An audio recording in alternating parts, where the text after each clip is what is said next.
네, 우리가 계속 지금 요한 1서를 계속해서 우리가 공부를 하고 있는데 우리가 요한 1서의 그 띠을, 그 핵심을 사도 요한이 이 편지를 쓴 이유를 이 편지를 읽음으로써 이 읽는 자들이 그 믿음의 확신을 얻기 위해서 내가 가지고 있는 믿음이 진짜 믿음이라는 것에 그 확신을 얻기 위해서 썼다고 우리가 처음부터 배웠습니다. 그리하여서 그 믿음의 그 확신을 갖기 위해서 그 믿음의 증거를 위해서 우리가 계속 증거가 되는 것들을 요소들을 계속 보고 있는데 저번 주에는 그 요소, 그 믿음이 증거되는 요소가 바로 사랑이라고 우리가 보았습니다. 우리가 서로 사랑할 때, 우리가 그 그리스도의 사랑을 서로에게 보일 때 우리의 믿음이, 우리의 그 구원이 진짜임을 우리가 이 세상에 보여준다. 그 증거할 수 있다고 우리가 배웠습니다. 그리고 오늘은 그 사랑과 더불어서 우리의 믿음이, 우리의 구원이 증거되기 위해서는 우리의 내면 안에 있는 그 믿음이 행동으로 나타나기 위해서는 우리 안에 영적 성장이 있어야 된다고 오늘 본문은 말을 하고 있습니다. 우리가 성장할 때 우리의 믿음이 증거된다고 말을 하고 있는 것입니다. 성경은 예수 그리스도를 믿는 사람들의 그 믿음의 모습을 여러 가지로 설명을 합니다. 그 중에서 대표적인 것이 바로 포도나무 가지의 모습일 것입니다. 요한복음 15장 3절을 보면은 예수님이 이렇게 말씀하십니다. 나는 포도나무요 너희는 가지라.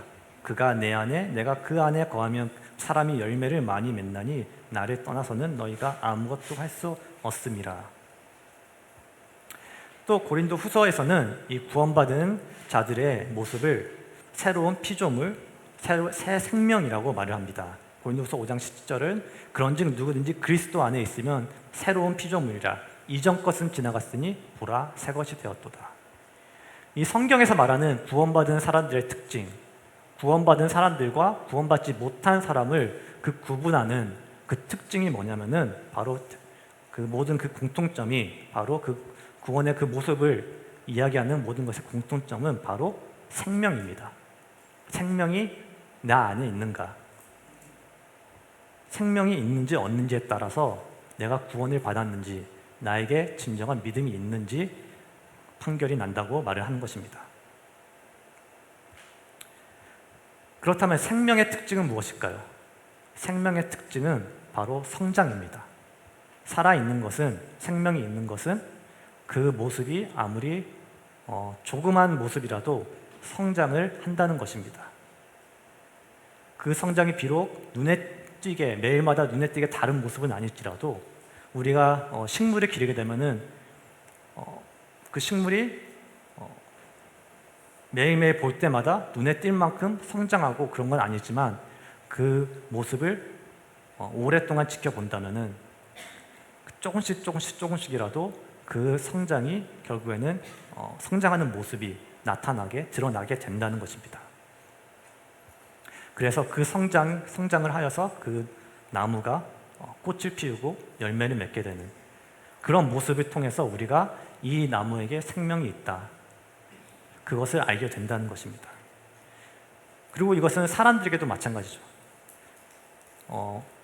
우리가 이제 아기가 있으면은 우리가 그 아기를 매일 볼 때는 정말 그 아기가 얼마나 자라는지를 그것을 눈치를 못 챌지도 모르지만 우리가 그 부모가 아니라서 그 아이들을 한 달 만에 본다, 1년 만에 본다 그러면은 그 아이가 성장했다는 것을, 자라났다는 것을 쉽게 우리는 눈치를 채게 되죠. 근데 만약 이 나무가 자라지 않는다면, 이 나무가 꽃을 피우지 못하고 열매를 맺지 못한다면은 그 나무에게는 심각한 문제가 있는 것이죠. 또한 마찬가지로 어린아이가 성장을 하지 않는다면, 일어나서 걷고 말을 해야 되는 어린아이가 일어나지도 못하고 걷지도 못하고 말을 하지 못한다면은 그 아이에게 심각한 문제가 있다고 우리는 당연히 생각을 합니다. 우리의 영적인 삶도 그와 같습니다. 우리가 복음을 듣고 구원을 받아서 예수 그리스도를 믿는 그리스도인이 되었다면, 예수 그리스도를 나의 구세주로 믿는, 구세주로 모시고 사는 새 생명을 받은 사람이라면, 우리가 그 나무가 자라는 것처럼, 아이가 어른이 되는 것처럼 우리 또한 우리 안에 영적인 성장이 있어야 된다고 성경은 얘기를 합니다. 베드로후서 3장 18절에서는 이 영적 성장은 이렇게 말합니다. 오직 우리 주 곧 구주 예수 그리스도의 은혜와 그를 아는 지식에서 자라가라. 영광이 이제와 영원한 날까지 그에게 있을지어다. 우리가 그리스도의 은혜와 그를 아는 지식에서 자라나야 된다고 얘기를 하고 있는 것이죠. 그리고 빌립보서 2장 12절에서도 비슷한 말을 합니다. 그러므로 나의 사랑하는 자들아, 너희가 나 있을 때뿐 아니라 더욱 지금 나 없을 때에도 항상 복종하여 두렵고 떨림으로 너희 구원을 이루라. 그 구원의 완성한 분량을 이루도록 성장을 하라고 사도 바울이 말을 하고 있는 것입니다. 오늘 우리가 본 본문에서 사도 요한은 이 그리스도인의 성장에 대해서 얘기할 때 이 그리스도의 성장을 스테이지를 세 가지의 스테이지로 얘기를 합니다. 첫 번째 스테이지는 아이들, 두 번째는 청년, 그리고 세 번째는 아비, 어른의 스테이지로 구분을 합니다. 이 사도 요한이 이렇게 아이, 청년, 어른이라고 할 때 이 세 가지의 이 스테이지는 그 나이대를 말하는 것이 아니라 유초등부, 청년부, 장년부 이것을 얘기하는 것이 아니라 하나님의 자녀된 그리스도인이 자라나야 될 그 성장의 단계를 얘기하고 있는 것입니다. 특히 오늘 본문을 읽었을 때 좀 유심히 그것을 살펴본 사람들은 느꼈겠지만, 오늘 본문의 사도 요한은 굉장히 매우 똑같이 보이는 말을 두 번 반복을 하고 있습니다. 반복되는 내용 중에 바뀐 게 있다면은 처음에는 내가 이것을 쓰는 이 동사를 진행형 동사를 썼고, 두 번째 말할 때는 내가 이것을 쓴 것은 완료형 동사로 바뀐 것입니다. 이거 외에는 같은 내용을 말하고 있습니다. 왜 사도 요한이 이처럼 같은 내용을 단순히 이 verb만 바꿔서, 이 동사만 바꿔서 얘기를 하고 있을까요? 이것에 대해서 저도 궁금해서 찾아봤는데 여러 가지 의견이 있습니다. 여러 가지 의견이 있고 그 의견들 중에서 하나에 딱 이거라고 결정된 의견은 없지만 그 중에서 이 완료형으로 바뀐 거, 이 동사가 완료형으로 바뀐 것은 이 요한 1서 쓰기 전에 쓴 다른 편지가 있어서 그 편지를 지금 얘기하는 것이다 라고 주장하는 신학자들도 있고, 처음은 진행형이었다가 두 번째에서 완료형으로 바뀐 것은 이 처음에는 사도 요한의 입장에서, 이것은 내가 쓰는 사람의 입장에서 쓰는 거고, 두 번째에서 이 받는 사람의 입장에서 쓰는 것을 강조하는 것을 이야기하고 있다라고 말하는 신학자도 있고, 또 다른 신학자는 이 동사가 변화되는 것, 이 현재형에서 완료형을 변화하는 것의 이 포인트가 이 편지의 그 흐름, 이 디렉션이 바뀌는 포인트라고 또 말하고 있는 신학자들도 있습니다. 이렇게 여러 가지 의견이 있지만 그들 모두 다 동의를 하는 것은 사도 요한이 이 같은 내용을 두 번 반복으로 얘기를 했다는 것은 이 내용이 중요해서 반복했다는 것입니다. 성경에서는 같은 내용을 반복할 때 주로 이 내용이 중요하다는 것을 나타내기 위해서 반복을 합니다. 그래서 예수님이 그 중요한 얘기하실 때 내가 진실로 너에게 이르노니, 이런 식으로 그 얘기를 반복함으로써 그 중요성을 나타내고 있던 것처럼 이 사도 요한이 말하고 있는 이 영적인 우리의 스테이지, 영적인 성장이 우리에게 중요하다는 것을 얘기를 하고 있다는 것입니다. 그렇다면 사도 요한이 이렇게 중요하게 생각하며 전하는 이 메시지, 이 영적 성장에 대한 메시지는 무엇일까요? 그리스도인으로서 또 내가 그리스도인으로서 가져야 할 영적 성장, 나의 믿음을 증거하는 그런 영적 성장의 모습은 어떤 모습일까요? 오늘 요한 1서를 통해서 이 세 단계, 이 세 스테이지의 성장을 우리가 살펴보고 또 우리의 영적 성장을 도와줄 또한 세 가지 그 은혜의 수단을 살펴보면서 오늘 나의 믿음의 성숙함이 어떠한지를 우리가 한번 살펴보고 또 이 본문의 이 사도 요한의 메시지를 통해서 내가 더 성장할 수 있도록, 내가 더 성숙해질 수 있도록 도전받는 그런 시간이 되길 원합니다. 첫 번째로 우리가 볼 것은 사도 요한이 말한 첫 번째 영적인 상태는 아이들입니다. 우리 본문 12절과 14절을 같이 읽겠습니다. 우리 먼저 12절을 먼저 다 같이 읽겠습니다. 시작.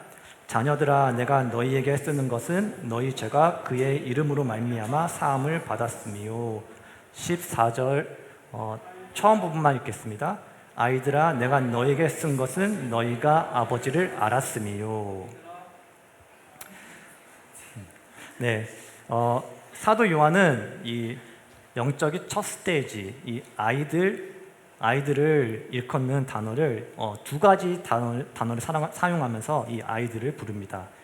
12절에 이제 자녀들이라고 번역된 이 헬라 원어 테크니아는 나이와 상관없이 자녀들을 뜻하는 그런 제너럴한 그러한 단어입니다.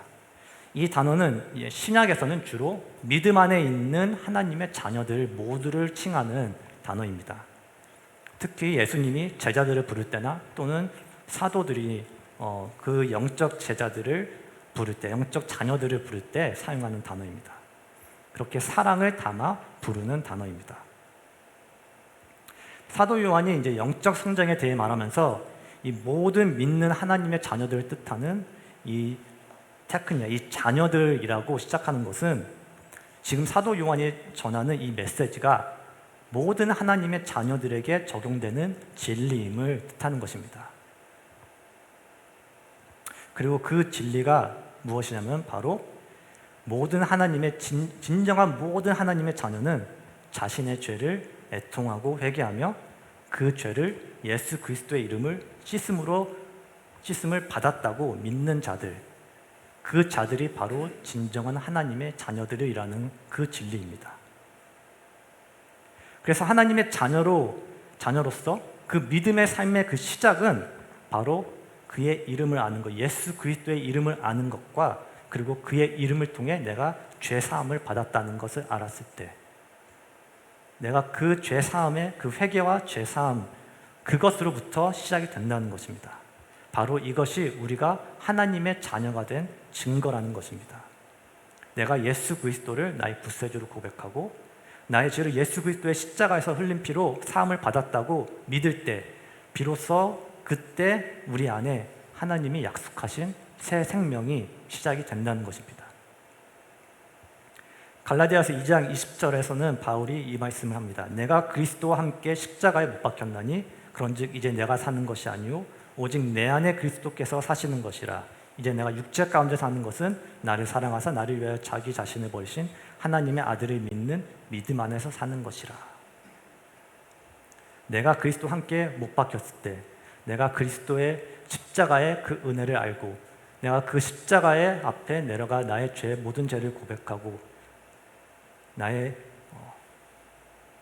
그 옛사람이 십자가에 못 박혔을 때, 그때 비로소 내가 그리스도와 함께 새 생명으로 살아난다는 것입니다. 그리고 그런 사람들, 그렇게 그리스도 안에 사는 사람들, 그리스도의 내 옛사람을 못 박고 그리스도와 함께 다시 살아난 그 사람들, 그 하나님의 자녀들에게 하나님은 하나님을 아버지라고 부를 수 있는 권리를 주셨습니다. 갈라디아서 4장 6절에서는 이렇게 말합니다. 너희가 아들이므로 하나님이 그 아들의 영을 우리 마음 가운데 보내사 아빠 아버지라 부르게 하셨느니라. 내가 그리스도와 함께 살아났기 때문에 내 안에 그리스도의 새 영이 있기 때문에 새 생명이 있기 때문에 우리가 아들로서 하나님을 아버지라 부를 수 있게 되었다는 것입니다. 이 관계, 이 하나님을 아버지라고 부를 수 있는 관계, 자녀로서 하나님을 아버지라고 부를 수 있고, 또한 예수 그리스도로 인해 내가 죄 사함을 받았다고 하나님께 아들로서 자녀로서 마음껏 나아갈 수 있는 이 관계에서부터 우리의 믿음의 삶이 시작된다는 것입니다. 바로 여기서부터 우리가 이 하나님의 자녀로서의 삶이 시작된다는 것입니다. 이 하나님의 자녀로서의 그 관계가 우리가 하나님의 자녀된 그 증거라면, 우리의 믿음의 증거라면, 반대로 이런 하나님과의 관계가 없다면은, 하나님을 아버지라고 부를 수 없다면은, 그 사람은 하나님의 자녀가 아닌 세상의 자녀라는 것입니다. 아무리 내가 모태신앙으로서 교회를 오래 다녔고, 또 성경에 대한 지식이 누구보다도 많고, 사역을 많이 했더라도, 하물며 리더의 자리에 있다고 하더라도 내 안에 이 변화가 없다면, 내 안에 그 관계가 없다면, 내 안에 하나님을 아버지라고 부를 수 있는 십자가로 인해서 죄가 해결된 그 관계가 없다면은, 그 새 영이 없다면은 나의 믿음의 삶은 시작되지도 않았다는 것입니다. 그것을 우리는 분명히 알아야 되는 것입니다. 내가 예수 그리스도로 그 죄 사함을 받아 하나님의 아버지와 그 관계 가운데로 들어갔을 때, 바로 그때가 그 순간이 있어야, 바로 그 증거가 있어야 내가 하나님의 자녀로서 살기 시작했다는 것입니다. 이렇게 우리가 예수 그리스도의 이름으로 죄 사함을 받고 하나님의 자녀로 새롭게 태어난 것은 정말로 놀랍고 축하받아야 될 일입니다. 우리의 힘으로는 할 수 없는 하나님의 능력으로 행해지는, 정말 우리 삶 가운데 가장 큰 기적인 것이죠. 하지만 성경에서는, 사도 요한은 여기서 멈추면 안 된다고 얘기하고 있습니다. 사도 요한이 14절에 쓴 이 아이들, 원어로는 파이다라는 이 단어는 어린아이, 아직 부모의 양육 아래에 있는 아이, 아직 케어가 필요한 아이를 뜻합니다. 이 단어는 진짜 우리가 어린아이를 뜻할 때, 연약한 아이를 뜻할 때 우리가 쓰는 단어입니다. 즉 예수 그리스도의 십자가로 인해 우리가 죄에서 자유를 얻고 하나님을 아버지로 알게 되어서, 정말 우리의 마음 안에 그 전에는 알지 못한 그 기쁨과, 또한 그 하나님이 주신 그 평강이 있지만, 아직 어린아이와 같이 그 연약함이 있다는 것입니다.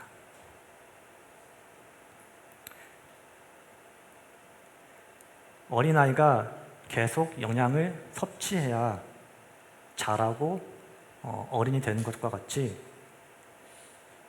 우리 또한 우리가 그 믿는 그 수준, 그 믿는 스테이지가, 그 구원받은 그 순간에서 머무르면 안 되고, 계속해서 영적인 영향으로, 또 하나님을 아는 지식으로 채워져야지 우리 또한 어린아이에서 머무는 것이 아니라 계속해서 자라나야 된다고 얘기를 하고 있는 것입니다.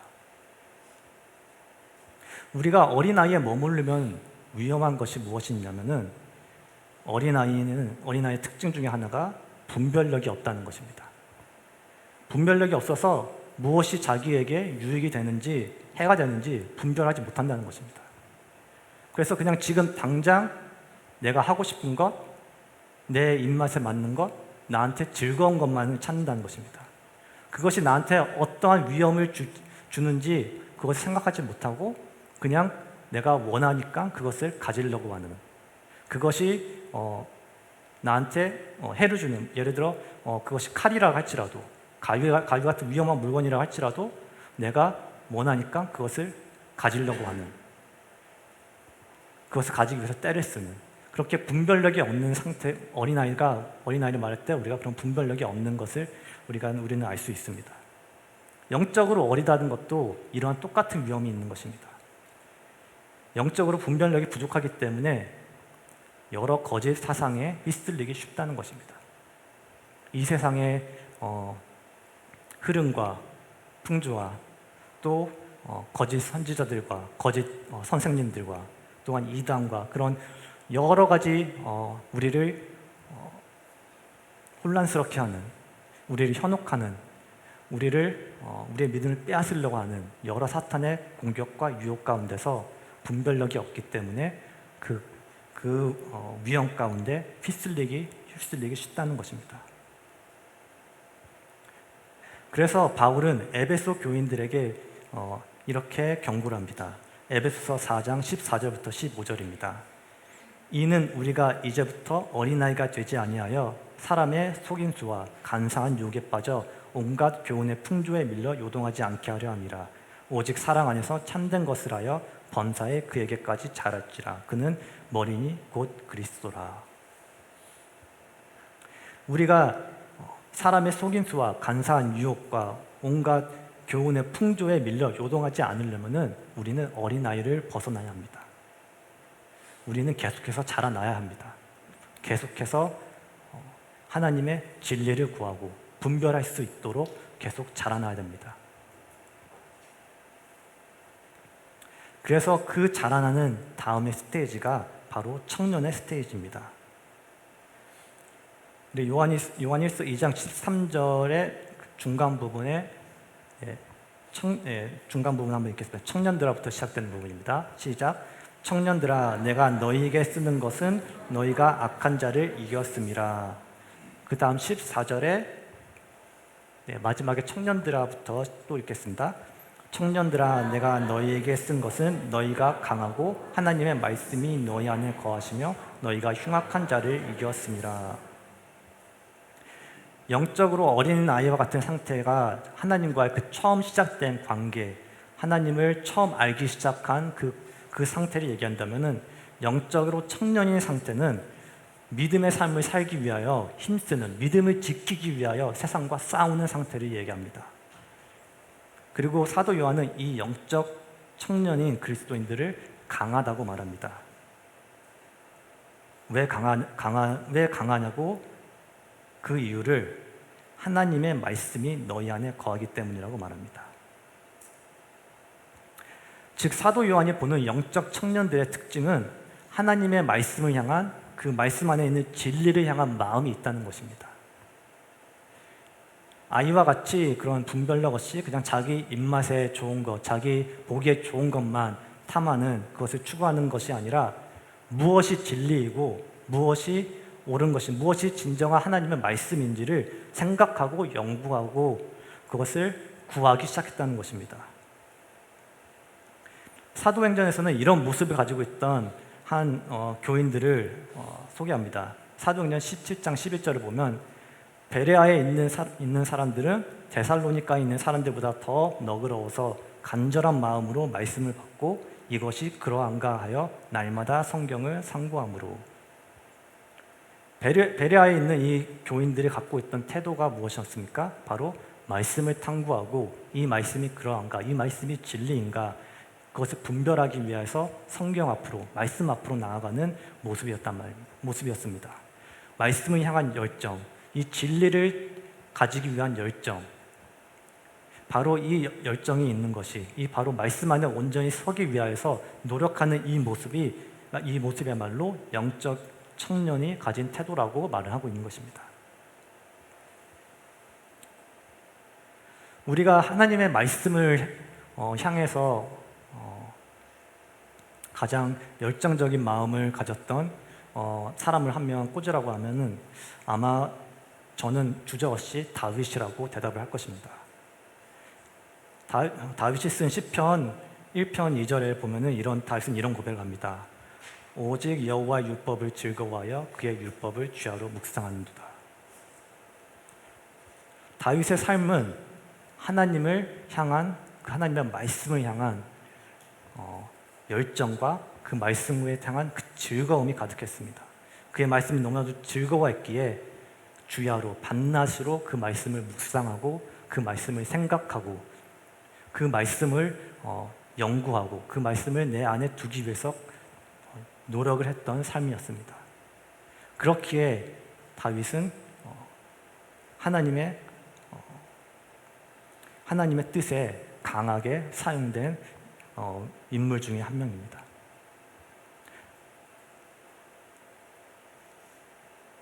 그렇게 우리가 다윗과 같이 하나님의 말씀을 즐거워하고 하나님의 말씀을 지키며 살기 위해서 하나님의 말씀을만을 즐거워하며 살기로 노력할 때 성경이 말하는 것은 오히려 그럴 때 그렇게 말씀 앞으로 나아가려고 노력할 때 우리에게 영적 싸움이 있을 수 있다고 말해주고 있습니다. 오히려 그렇게 말씀 안에 살려고 노력하고 하나님의 뜻에 따라 살려고 세상과 싸움을 노력할 때 오히려 그 세상에서부터 오는 공격은 더 세워질 수 있다고 얘기를 하고 있습니다.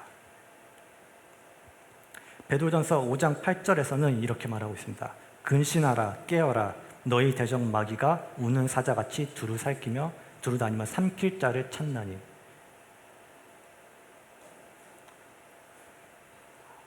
우리의 대적 사탄 마귀가 두루 다니면서 우는 사자같이 삼킬 자를,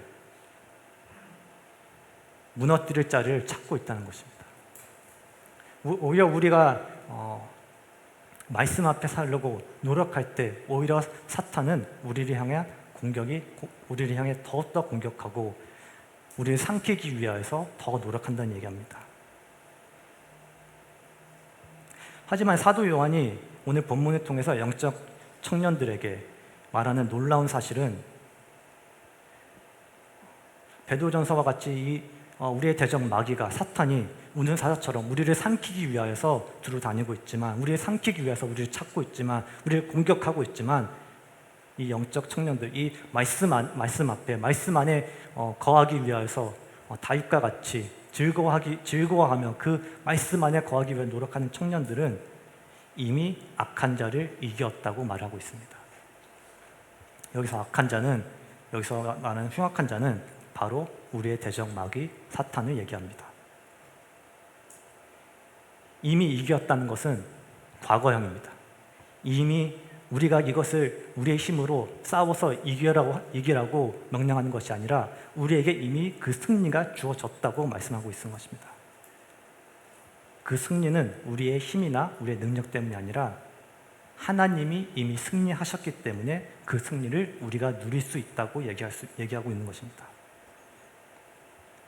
우리는 비록 그 사탄을 우리의 힘으로 맞설 능력이 없지만, 우리가 하나님 안에 거할 때, 우리가 하나님의 자녀이기 때문에, 우리가 하나님을 아버지라고 부를 수 있는 그 관계가 있기 때문에, 또한 우리가 그 말씀 안에 거하려고, 그 말씀의 능력을 거하며 그 말씀의 능력으로 살려고 우리가 노력하고 있기 때문에 하나님의 그 이미 승리하신 그 승리를 우리 또한 누리게 된다는 것입니다. 골로새서 2장 15절에서는 하나님이 그 승리하신 모습을 이렇게 말합니다. 통치자들과 권세들을 무력화하여 드러내어 구경거리로 삼으시고 십자가로 그들을 이기셨느니라. 예수 그리스도의 십자가로 모든 이 세상을 다스리는 통치자들과 권세들, 이 세상의 주인이라고 말하고 있는 그 사탄 마귀의 권세를 무력화시키고 구경거리 삼으시고 이기셨다고 말씀하십니다. 우리가 이 십자가의 승리를 믿을 때, 우리가 이 말씀 가운데 증거된 이 십자가의 승리를 믿을 때, 그 진리를 위해서 싸워 나갈 때, 이 진리를 위하여서 정말 몸부림치면서 싸워 나갈 때, 사도 요한은 그 모습, 그 태도야말로 청년의 모습, 영적으로 청년의 모습, 그 강한 영적으로 강한 청년의 모습이라고 얘기를 하고 있습니다. 하지만 이 청년의 모습도 사도 요한은 충분하지 않다고 얘기합니다. 이것이 끝이 아니라고 얘기합니다. 왜냐하면 우리가 목표로 삼아야 하는 그리스도인의 삶은, 우리의 믿음의 여정의 끝은 여기가 아니기 때문입니다. 우리가 가야 돼요. 우리가 청년으로서 그 말씀 안에 그 진리를 탐하고 그 세상과 싸우는 그 삶에서 더욱 나아가야 될 그 다음의 스테이지는 아버지의, 즉 어른이 되는 스테이지입니다. 우리 요한일서 2장 13절 초반 부분 초반 부분을 읽겠습니다. 저희 아비드라부터 시작. 아비드라, 내가 너희에게 쓰는 것은 너희가 태초부터 계신 이를 알았음이요. 그리고 2장 14절에 중간 부분, 다시 또 아비드라부터 시작되는 부분을 같이 읽겠습니다. 시작. 아비드라, 내가 너희에게 쓴 것은 너희가 태초부터 계신 이를 알았음이요. 사도 요한은 이 영적인 아비, 영적으로 어른이 된 이 사람들의 이 그리스도인들의 특징을 태초부터 계신 이를 알았음이라고 합니다. 어떻게 보면은 이 태초부터 계신 이를 알았다 하는 것은 어떻게 보면은 그 어린 아이와 할 때와 같은 말을 하는 게 아닌가라고 느껴질 수도 있습니다. 왜냐하면 결국엔 태초부터 계신 이를 안다는 것은 하나님을 아는 것을 의미하고 있기 때문입니다. 그렇다면 결국엔 하나님을 아는 것이, 하나님을 알기 때문에 너희가 어른이 되었다, 너희가 영적으로 어른의 레벨이 되었다라고 얘기하는 것인데, 그렇게 생각하면은 어린아이 때와 똑같은 것이 아닌가라고 생각이 될 수도 있습니다. 하지만 이 어린아이 때와 다른 변한 것이 있다면은 이 어른이 되었을 때 하나님을 아는 것은 어린아이와 같이 그저 하나님을 지식으로 아는 것, 하나님의 그 처음에 그 이름을 아는 것과 같이, 상대방의 이름을 아는 것과 같이 그 처음에 그 지식의 그 지식만 아는 그 아는 것이 아니라는 것입니다. 우리가 성경에서 이 안다라고 할 때, 누군가를 안다라고 할 때 쓰는 이 단어의 의미 중에 하나는 남자와 여자가 하나가 되는, 우리가 창세기에 아담이 하와를 알았다라고 얘기하는 것처럼 남자와 여자가 하나가 되는 그것은 그와 같은 의미를 또한 갖고 있습니다.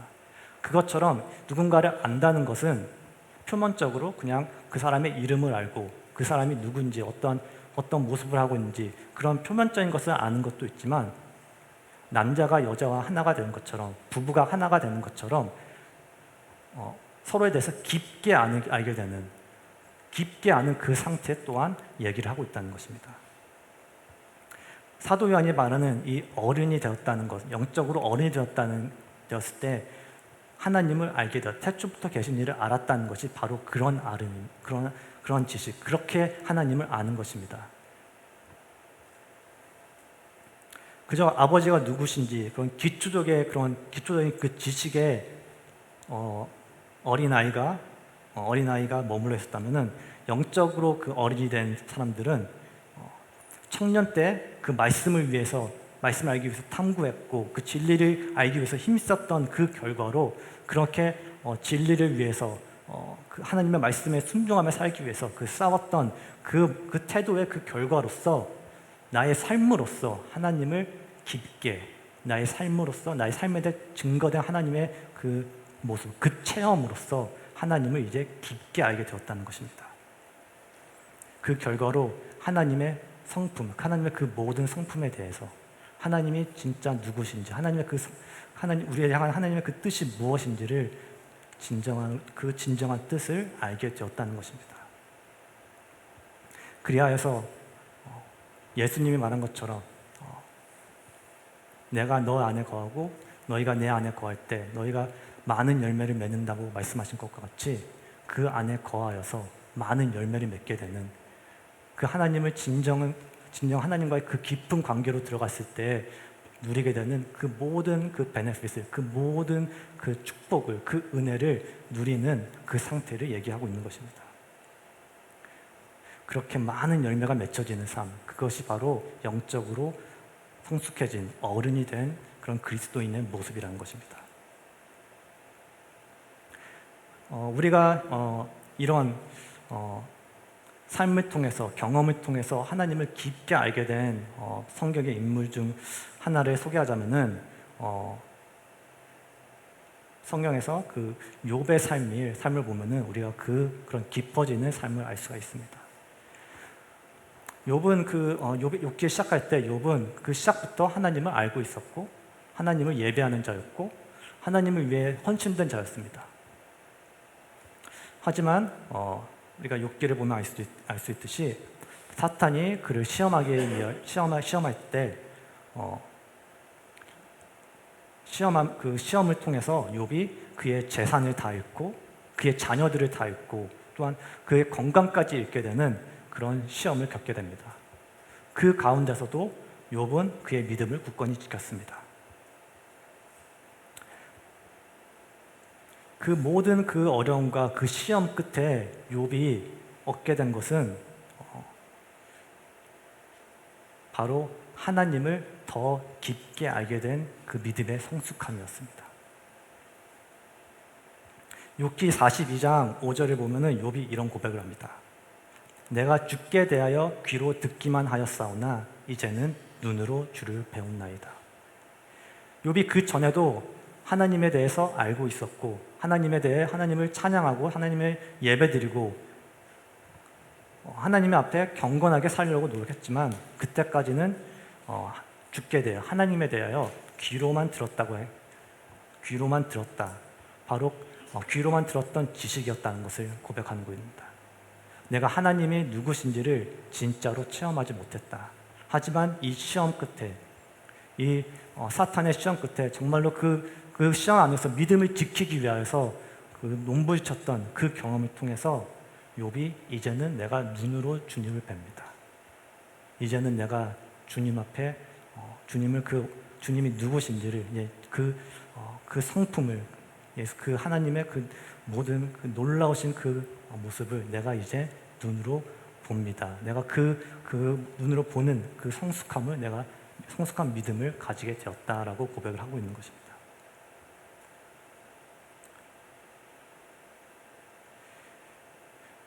이러한 성장이 우리 모두 가운데 있어야 될 줄 믿습니다. 우리가 우리의 믿음의 스테이지가 지금 어디에 있든지 지금 내가 하나님을 갓 믿기 시작한 정말 내가 하나님을 이제 하나님을 내가 누구신지를 들은 내가 그리스도가 누구인지를 들은 정말 그 구원이 무엇인지를 들은 사람이든지 간에 청년의 때와 같이 정말 지금 내가 그 믿음을 지키기 위하여서 내가 그 말씀을 더 알기 위하여서 몸부림치고 또 그 말씀에 정말 진지하게 정말 그 알아가기 위해서 더욱더 노력하고 있는 지금 그 상태였든지 간에 아니면 어른의 믿음과 같이 내가 정말 그 하나님과의 깊은 관계 가운데로 매일매일 하나님을 욥의 고백과 같이 내가 눈으로 하나님을 본다는 거라는 그 고백과 같이 내가 정말 매일매일 하나님을 내 눈앞에 두는 것과 같이 그런 깊은 관계, 그런 긴밀한 관계 가운데 있는 그 상태이든지 간에 우리는 계속해서 성장을 해야 합니다. 그 성장을 해야 하는 이유는 우리의 그 고리, 우리의 그 믿음의 끝이 바로 완전함이기 때문입니다. 예수님은 우리를 부르실 때, 우리를 제자로 부르실 때 그저 한 군데에서 멈춰 있도록 부르시지 않았습니다. 예수님은 우리를 그냥 믿는 상태에서 지금 그 상태에서 만족하라고 부르시지 않았습니다. 마태복음 5장 48절에서 예수님은 우리에게 이렇게 말씀하십니다. 그러므로 하늘에 계신 너희 아버지의 온전하신 것 같이 너희도 온전하라. 우리를 향한 예수님의 뜻이 이것입니다. 하늘에 계신 너희 아버지가 온전한 것 같이 하늘에 계신 아버지가 완벽하신 것 같이 그 완벽한 성품을 가지실 것 같이 우리 또한 그 완벽함을 그 온전하심의 성품을 향해서 계속해서 성장하고 계속해서 노력하라고 말합니다. 예수님이 하나님을 온전하게 아신 것과 같이 예수님과 하나님이 하나신 것 같이 우리 또한 하나님과 하나가 되기 위하여서 그 온전함 안에 들어가기 위하여서 노력하라고 말씀하십니다.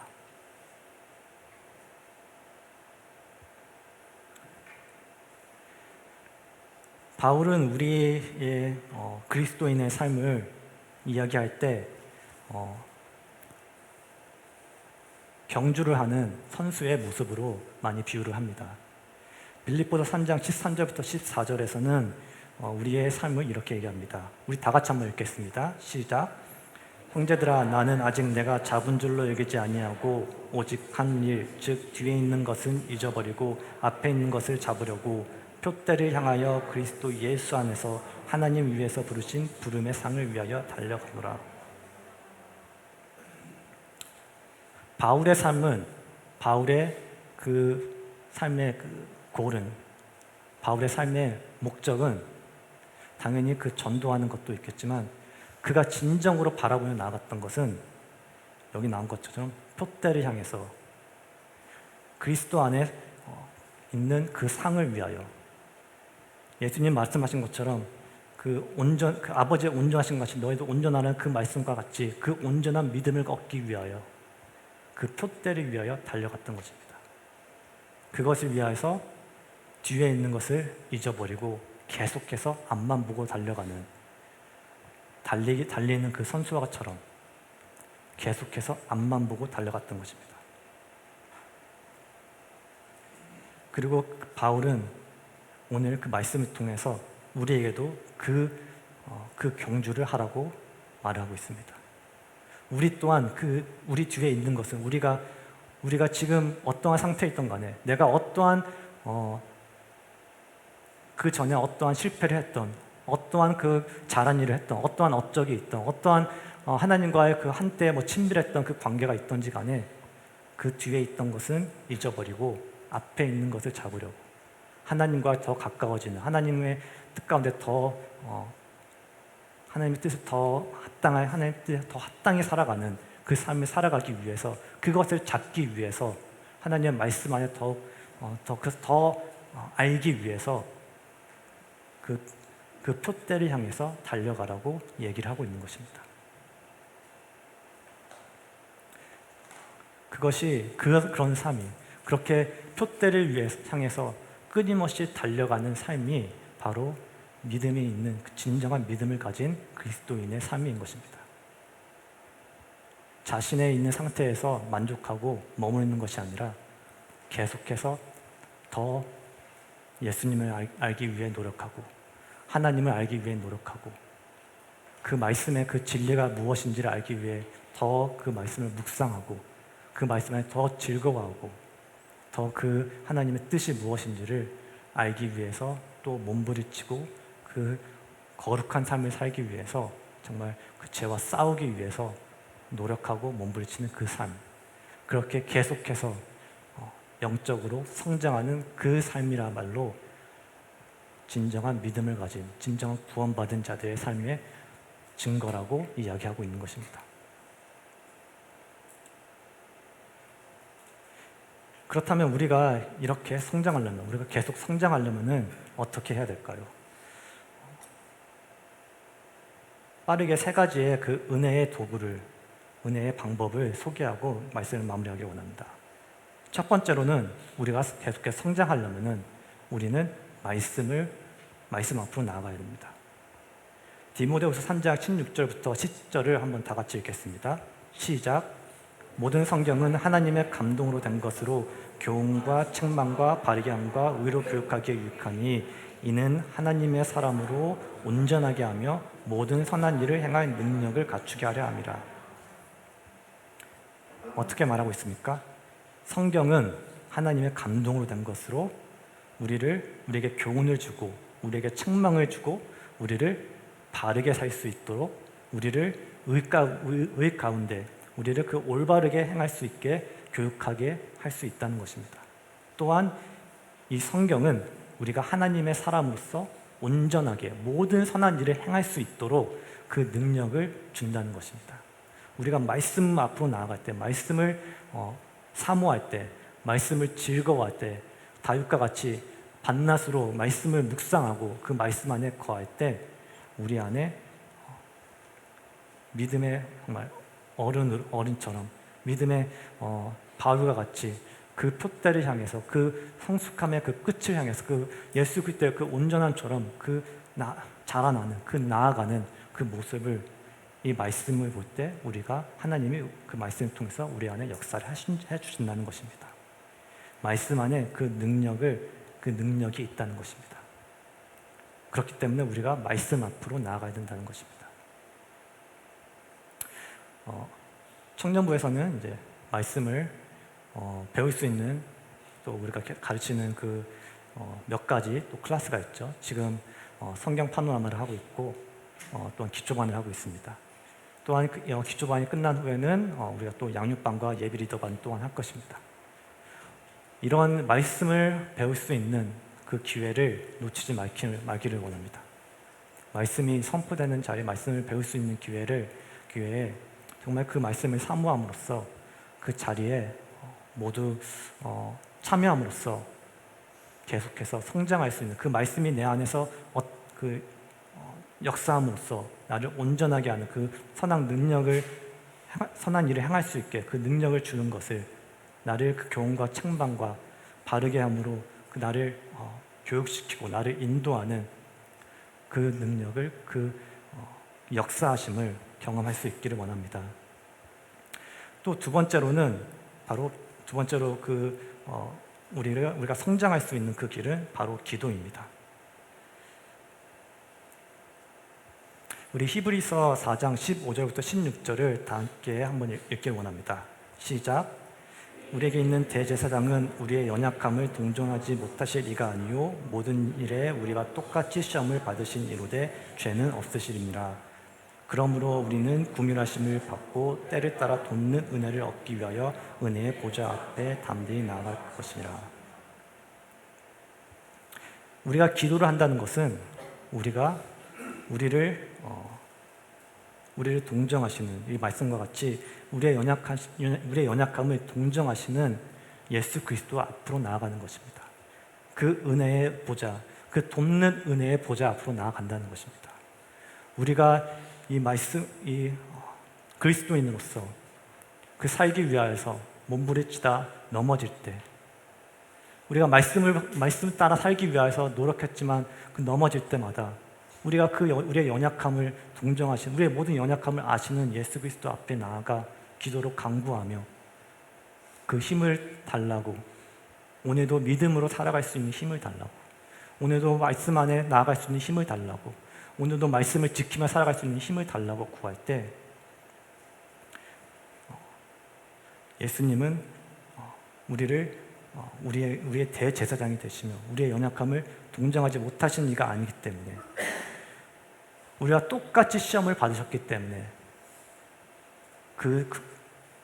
우리의 연약함을 동정하시고 우리를 긍휼히 여기시사 그 도움이 필요한 때, 우리가 그 믿음 안에 성장하기 위하여서 우리가 그 하나님의 은혜를 구할 때 그때를 돕는 은혜를 주신다는 얘기입니다. 그렇기 때문에 우리가 그 믿음의 가운데 더 성장하기 위해선 계속해서 우리가 하나님께, 예수님께 그 은혜를 구하는 그 은혜의 보좌 앞으로 우리가 계속 나아가야 된다는 것입니다. 우리가 이 기도의 자리, 우리 지금 교회에 우리 기도의 자리가 많이 있습니다. 매일 새벽 기도가 있고요. 월요일부터 금요일까지는 5시 반에 시작을 하고, 토요일에는 6시에 새벽 기도의 시간이 있습니다. 또 금요일에는 금요 영성 집회라고 말씀과 기도에 집중하는 예배가 있습니다. 또 그 금요 예배가 끝난 후에는 우리 공동체를 위해서 잠시 동안 기도하는 시간 또한 있습니다. 이렇게 우리가 혼자서 기도하기 힘들 때, 집안에서 기도하기 힘들 때 얼마든지 우리가 나와서 기도할 수 있는 시간이 있습니다. 그 시간을 활용하시길 원합니다.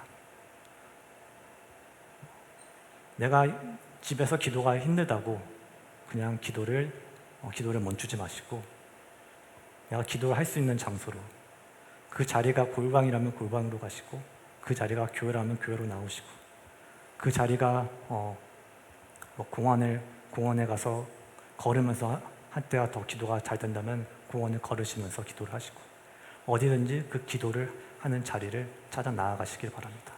그렇게 기도 가운데 나아갈 때 그 매일마다 그 긍휼하심과 그 은혜를 구할 때 더욱더 하나님과의 그 관계, 하나님의 그 역사하심을, 하나님의 우리 안에 하시는 그 역사하심을 보게 되고, 그로 인하여 우리의 믿음이 더욱더 성장하게 될 줄 믿습니다.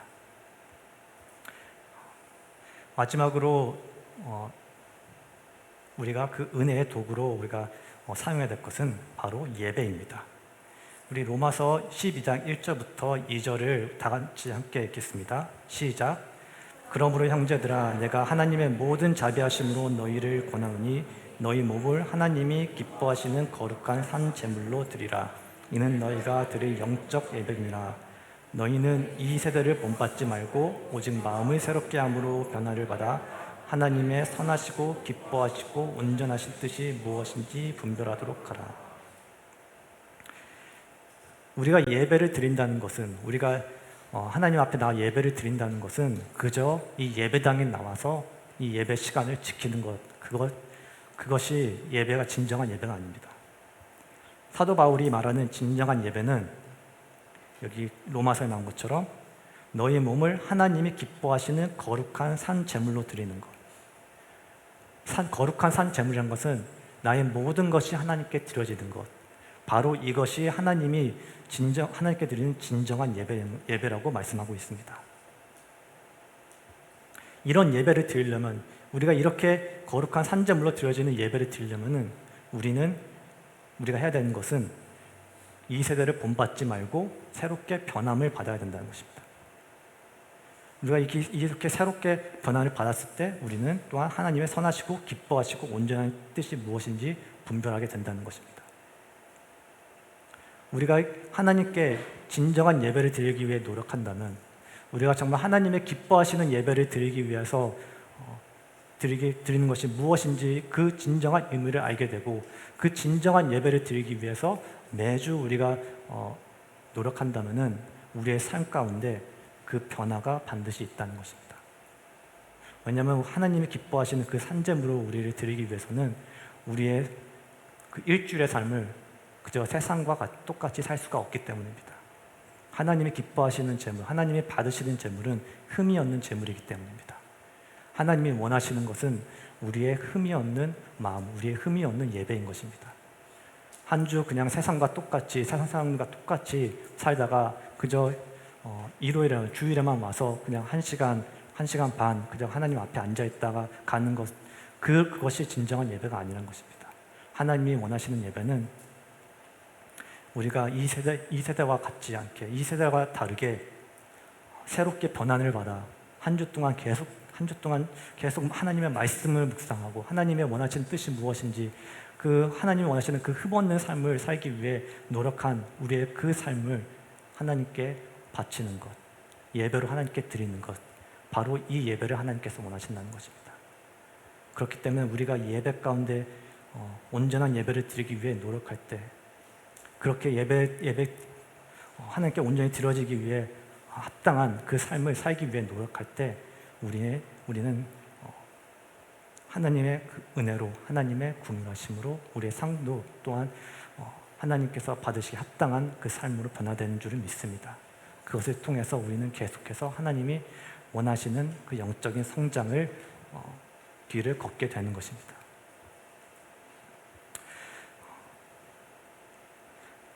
말씀을 마무리하면서 여러분에게 한 가지 도전을 주고 싶습니다. 여러분의 지금 있는 그 믿음의 상태에 만족하지 마시길 원합니다. 지금 그 믿음의 상태에 안주하지 않길 원합니다. 지금 얼마만큼 그 신앙생활을 했던지, 내가 얼마나 오랫동안 믿었는지, 내가 누구에게서부터 뭐 말씀을 전해 들었는지, 그거와 상관없이 내가 뭐 목회자의 자녀를 할지라도, 내가 선교사의 자녀를 할지라도, 나의 그 배경과 내 뒤에 있었던, 내가 살아왔던 그 길에 만족하지 않기를 원합니다. 계속해서 하나님을 더 알기 위하여서, 더 하나님과의 그 깊은 관계 가운데 나아가기 위해서 오늘도 더욱더 노력하고 오늘도 더욱더 그 진리를 알기 위해서 하나님께 간구하는 모두가 되길 원합니다.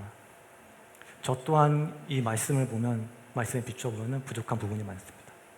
저 또한 이 앞에서 말씀을 전하지만 내가 나 또한 이렇게 지금 내 모습을 볼 때 매일매일 성장하고 있는가, 매일매일 하나님의 말씀 앞에 성장하고 있냐 할 때 부끄러운 모습이 많습니다. 그러나 바울이 말한 것처럼, 사도 바울이 말씀하신 것처럼 내가